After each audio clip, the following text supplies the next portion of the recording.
Hello everyone, आज हम जो साड़ी से ड्रेस बना रहे थे उसे कंप्लीट कर लेते हैं। हेलो एवरीवन, लास्ट वीडियो में हमने अपर पार्ट की ड्राफ्टिंग कंप्लीट कर ली थी, तो इसे मेन फैब्रिक पे अब हम कट कर लेते हैं। ये हमारा बैक का पार्ट है। ये मैंने इस तरीके से कट करके इसको रख लिया है और यहाँ पे इस तरीके से पेन लगा के मैं नेक अपना तैयार कर लूँगी और उसके बाद उस पर टॉप स्टिच लगा के रेडी कर लूँगी। हमारा बैक का पार्ट हो जाएगा। यहाँ मैंने नेक पे सिलाई लगा लिया है। अब मैं जो एक्स्ट्रा फैब्रिक है उसको कट कर दूंगी। तो इस तरीके से फैब्रिक कट करने के बाद हम इस पे छोटे छोटे कट लगा देंगे और फिर हम नेक पे टॉप स्टिच लगा के रेडी कर लेंगे। इसी तरीके से हम इसका वेस्ट पार्ट भी तैयार कर लेंगे, तो हमारा बैक वाला पार्ट रेडी हो जाएगा बन के। यहाँ मैंने बैक वाला पार्ट बना के इस तरीके से रेडी कर लिया। अब हम फ्रंट वाले पार्ट को लेंगे, तो फ्रंट वाले पार्ट पे भी मैंने नेक बना के रेडी कर लिया है और इस पर मेन फैब्रिक और लाइनिंग के फैब्रिक को दोनों को एक साथ रख के हमने सिलाई लगा के इसको रेडी कर लिया है। हम दोनों पीसेस को हम एक दूसरे के साथ इस तरीके से रखते हुए जॉइन कर देंगे। तो ये मैंने ये वाला पीस भी जॉइन कर देना है और दूसरा वाला पीस भी हमें जॉइन कर दूंगी। तो इस तरीके से हमारा फ्रंट वाला पार्ट भी बनकर रेडी हो जाएगा।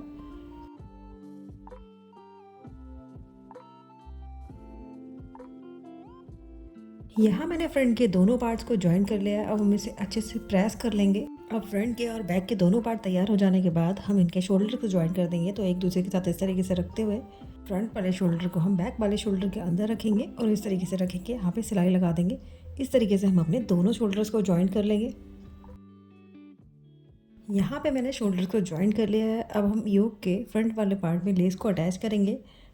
तो इस तरीके से हम फ्रंट पार्ट को रखेंगे और इस तरीके से रखते हुए हम योक वाले पार्ट तक लेस को अटैच कर लेंगे। तो मैं इसे अच्छे से सेट करके इसे पिन अप कर लेती हूँ। उसके बाद मैं यहाँ पे इसको अटैच कर दूँगी।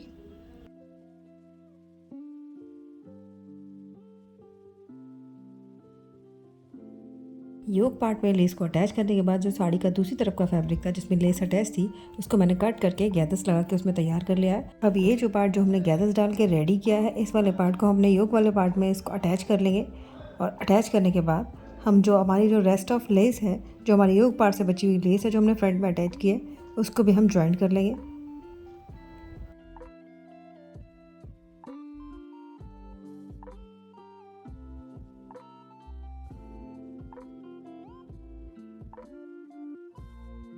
तो इस तरीके से मैंने गैदर्स वाला जो पार्ट था उसे योक वाले पार्ट में अटैच कर लिया है और बची हुई लेस को इसके आगे कंटिन्यू कर दिया है, जिससे हमारा लेस लग के ये रेडी हो गया है।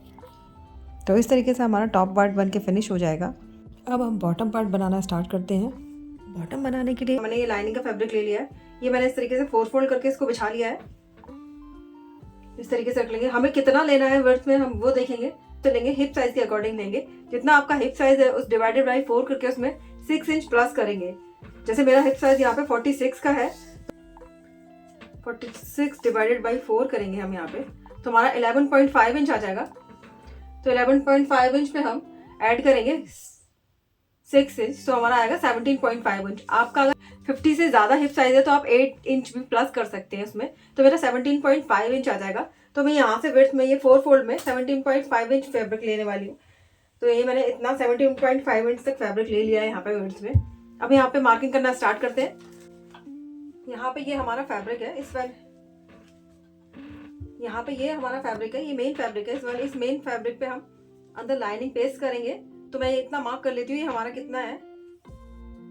तो ये मेरा 8 इंच का है।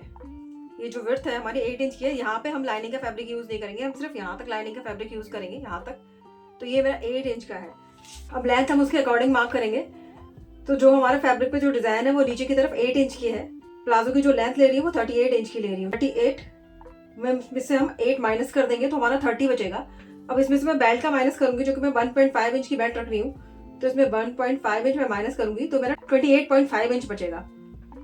तो यहाँ से मैं बेल्ट का निकाल के 28.5 इंच पे मार्क करूंगी। या आप ऐसा कर सकते हैं कि 1.5 इंच इस तरीके से निकाल लें यहाँ से और यहाँ से बेल्ट का माइनस करके फिर मार्क करें, 30 इंच पे मार्क करें।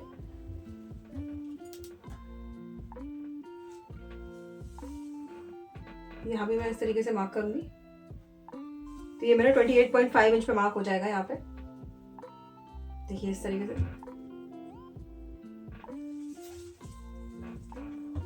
अब ये मार्क करने के बाद इस वाले मार्क को हम एक्सटेंड कर लेंगे आगे तक।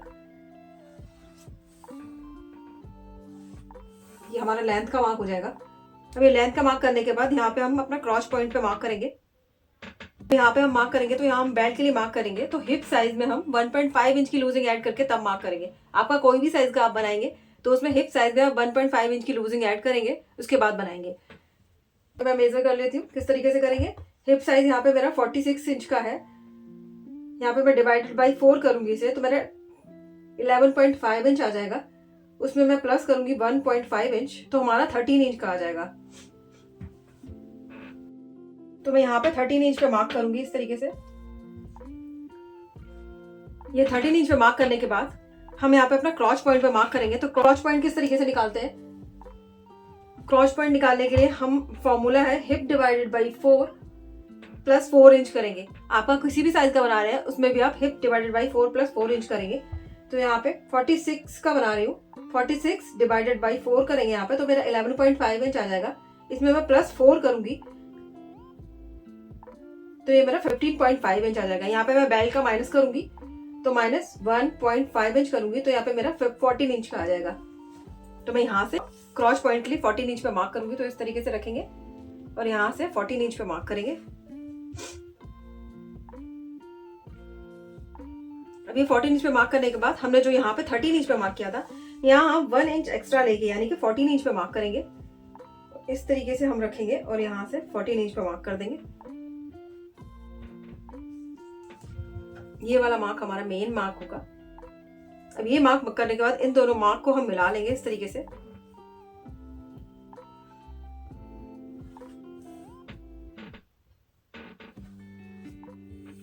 अब यहाँ पे हमें कितना क्रॉच पॉइंट में कितनी लेंथ देनी है, हम वो किस तरीके से डिसाइड करेंगे। अगर आपका हिप साइज 40 टू 49 या 50 तक है तो आप यहाँ पे 3 इंच की शेप देंगे। अगर आपका हिप साइज 50 टू अबव है कितना भी, तो यहाँ पे आप 3.5 इंच की और 4 इंच तक की शेप दे सकते हैं यहाँ पे।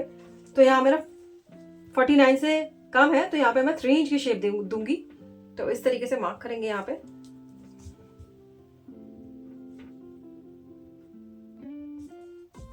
और यहाँ पे हम शेप दे देंगे। तो शेप देने के लिए जो लाइन हमने ये ड्रॉ की है, इस लाइन का हम सेंटर निकाल लेंगे।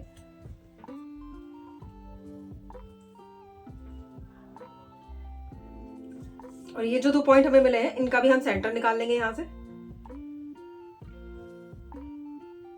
और यहाँ से हम शेप दे देंगे।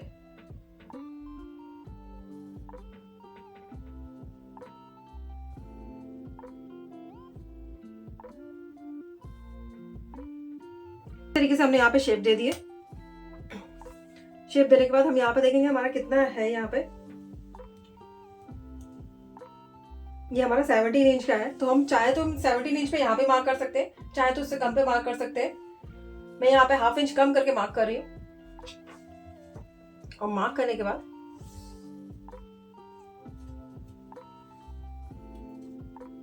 हम इसका भी सेंटर निकाल लेंगे। यहाँ पे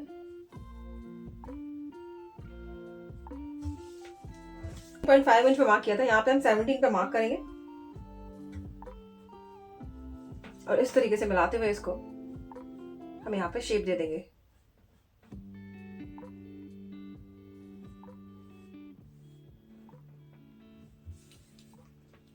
मार्क करने के बाद हम इस पार्ट की कटिंग कर लेंगे।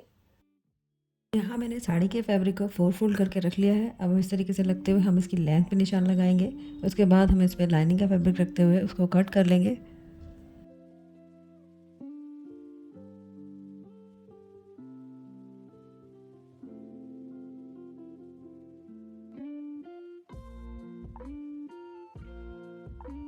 यहाँ मैंने लाइनिंग के फैब्रिक को इस तरीके से रखते हुए कट कर लिया है। अब मैं बेल्ट का पार्ट कट कर लूँगी। तो ये मेरा बेल्ट का लाइनिंग का पार्ट कट कर लिया है।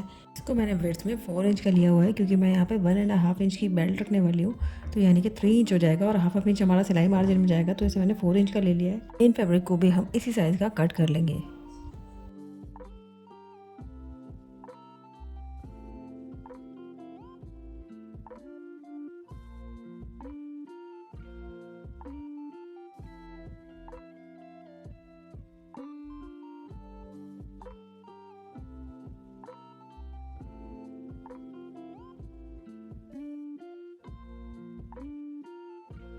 अब हम लाइनिंग का पार्ट लेंगे और नीचे हम इस तरीके से फोल्ड करते हुए सिलाई लगा के इसको तैयार कर लेंगे।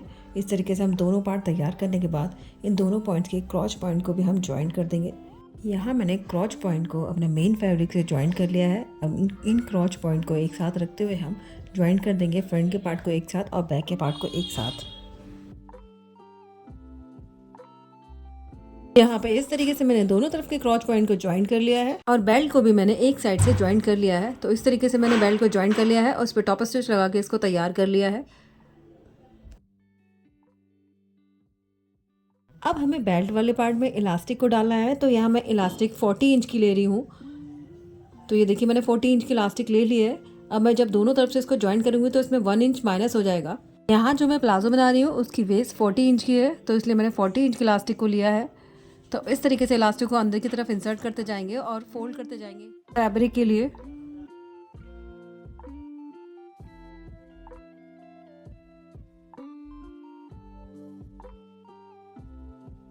यहाँ पे मैंने इलास्टिक डाल के अपने लोअर पार्ट को तैयार कर लिया है इस तरीके से। तो ये हमारा बेल्ट का पार्ट तैयार हो गया है इलास्टिक डाल के। हम इसका क्रॉच पॉइंट से अपना नीचे का पार्ट ज्वाइन करेंगे। तो इस तरीके से पार्ट को खोल के रखेंगे। इस तरीके से रखते हुए हम यहाँ पे सिलाई लगा के तैयार कर लेंगे। तो इस तरीके से हमारा बॉटम पार्ट भी तैयार हो जाएगा। तो हमारा टॉप और बॉटम दोनों पार्ट तैयार हो चुके हैं। अब मैं आपको दिखाऊंगी इसका फाइनल लुक ये किस तरीके से हमारा